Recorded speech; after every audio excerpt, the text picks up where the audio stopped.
அமர்ந்திருக்கும் அனைவரையும் வணங்கி என் உயிரினும் மேலான தமிழையும் வணங்கி என் உரையை துவக்குகிறேன். உறக்கம் துளைத்த ஒரு முன்னிரவில் என் கழுத்தை கட்டியபடி என் செல்ல மகள் தூங்க ஒரு கதை சொல்லுங்களேன் என கேட்டாள். ராஜாக்களின் கதைகளையும் சிங்கங்களின் கதைகளையும் கேட்டு கேட்டு சலித்து போன அவள் என் போன்ற தேவதை பெண்களின் நடைமுறை வாழ்க்கையில் நிகழும் நிஜ கதைகளை கொஞ்சம் சொல்லுங்களேன் என கெஞ்சலாக கேட்டாள். எந்த கதையை சொல்வது நான், எந்த கதையை சொல்வது நான்? கருவிலும் தப்பி கள்ளிப்பாலிலும் தப்பி கல்வி மறுக்கப்பட்ட அனிதாக்களின் அவலக்கதையை சொல்வதா? மருதாணி சிவப்போடு மகிழ்ச்சியில் முகமும் சிவந்து கைகளை விரித்தபடி வந்த மகள் பின்பொரு நாள் இரத்த சிவப்போடு கால்களை விரித்தபடி புதர்களுக்கிடையில் கண்டெடுக்கப்பட்ட பாவக்கதையை சொல்லவா? ஆசைப்பட்ட இதயங்களை ஆணவ கொலை செய்கின்ற ஜாதிக்கதை சொல்லவா? இரு மனம் சேராத திருமணங்களில் வெட்கத்தில் குனியாமல் வேதனையில் குனிந்திருக்கும் கட்டாய கதையை சொல்லவா? அறியா வயதில் ஆலயத்திற்குள்ளேயே வைத்துக் கொள்ளப்பட்ட ஆஷிபாவின் அக்கிரம கதையை சொல்லவா? ஓடும் பேருந்தில் நம் தலைநகரிலேயே நிர்மூலமாக்கப்பட்ட நிர்பயாக்களின் நிர்வாண கதையை சொல்லவா? கொஞ்சம் அமைதியாக இருங்கள், அந்த சத்தங்களை எல்லாம் நிறுத்துங்கள். நாம் அமர்ந்திருக்கும் இடத்திலிருந்து சில கிலோமீட்டர் தொலைவில் 5 வயது சிறுமி 2 நாட்களுக்கு முன்பு சிதைக்கப்பட்டு பிண அறையில் கிடைக்கிறாள். அவளின் மரணத்திற்கு நீதி கேட்டு எரியூட்டும் அறைக்கு அவளை எடுத்துச் செல்லாமல் அவள் தாய் புலம்பிக் கொண்டிருக்கிறாள். உற்று கேட்டால் நம்மால் அதை உணர முடியும். 5 வயது பிஞ்சு பெண்ணை இரும்பு பெட்டியில் அடைத்திருக்கிறார்கள். அரைகுறை ஆடைதான் காரணமா? அந்த சிசுவையும் சேலையில் மூடணுமா? நீங்களே சொல்லுங்கள். அரைகுறை ஆடைதான் காரணமா? அந்த சிசுவையும் நாம் சேலையால் மூடணுமா? இனிப்பு மிட்டாய் கேட்டு இறந்து போன அவளின் அக்கிரம கதையை சொல்லவா? எந்த கதையை சொல்வது நான், எந்த கதையை சொல்வது? என் எல்லா புலம்பல்களுக்கும் என் எல்லா வினாக்களுக்கும் விடை வேண்டி விடியல் வேண்டி என் குலதெய்வம் கருப்பனின் முன் நின்று வேண்டினேன். எங்க சாமி கருப்பா, பெண்கள் என்றாலே வெறுப்பா? காலம் முழுக்க கஷ்டம், எங்க கண்ணீர் தானா உனக்கு இஷ்டம்? பயிர வேலியே பொம்பளை எப்படி பொழைக்க? உள்ளாருக்கு ஒன்று இல்லாருக்கு ஒன்று, எல்லாருக்கும் பொண்ணு, எங்க வாயில மண்ணு. எங்க சாமி கருப்பா, பெண்கள் என்றாலே வெறுப்பா? குள்ள நரிங்க கூட்டம் எங்களை சுத்தி இருக்கு, மேலே ஏறி பார்க்கும் கீழே கீழே இழுக்கு.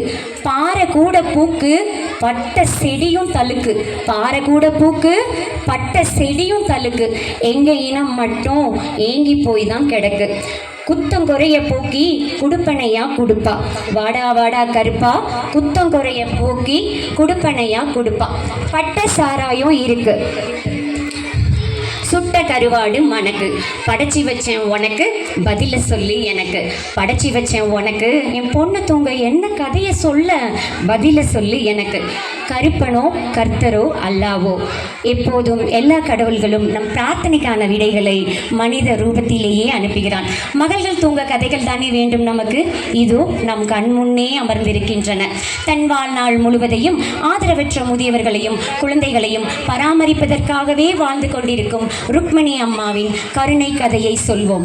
உயிருக்கு போராடி கொண்டிருந்த தன் கணவரை காக்க தன் ஒற்றை சிறுநீரகத்தை சற்றும் யோசிக்காமல் தந்து தன் கணவனையும் தன் குடும்பத்தையும் ஒற்றை பெண்ணாய் காத்து வருகின்ற மகாலட்சுமியின் தியாக கதையை சொல்வோம். வளர்ந்து வரும் தொழில்நுட்பத்தையும் இணையதளங்களையும் சரியான வழியில் பயன்படுத்தினால் வாழ்வில் முன்னேற்றத்தையும் புகழையும் அடையலாம் என இளைய தலைமுறைக்கு முன்னுதாரணமாய் விளங்கும் கீதா லட்சுமியின் வெற்றி கதையை சொல்வோம்.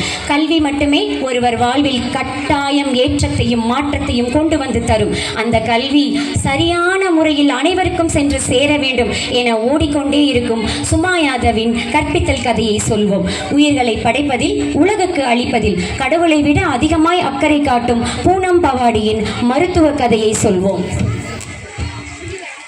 என் இளைய சமுதாயம் எந்த போதைக்கும் அடிமையாய் ஆகிவிடக்கூடாது, தன் வாழ்க்கையை அழித்துக் கொள்ளக்கூடாது என போதை மருந்தை ஒழிக்க ராப்பகல் என பாராமல் உழைத்து கொண்டே இருக்கும் சந்திரமேரியின் விடாமுயற்சி கதையை சொல்வோம். யோகா யோகா உயிரையும் மனதையும் ஒன்றாய் சுத்தம் செய்யும் ஒரு மாய வித்தை.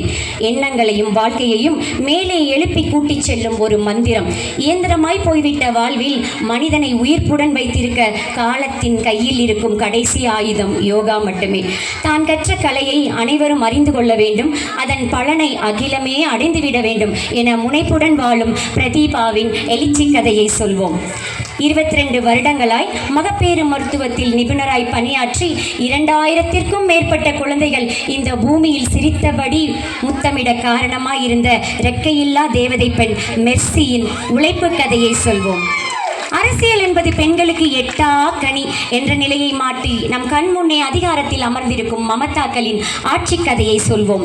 என் வினாக்களுக்கு விடையாய், வேண்டுதல்களுக்கு வெற்றியாய், பரிகாரங்களுக்கு பரிசாய், புலம்பல்களுக்கு போர்வையாய், என் தவத்திற்கு வரமாய், என் மகள் கேட்ட கதைக்கு காவியமாய், கட்டுரையாய் நீங்களும் உங்கள் வெற்றி கதைகளும்.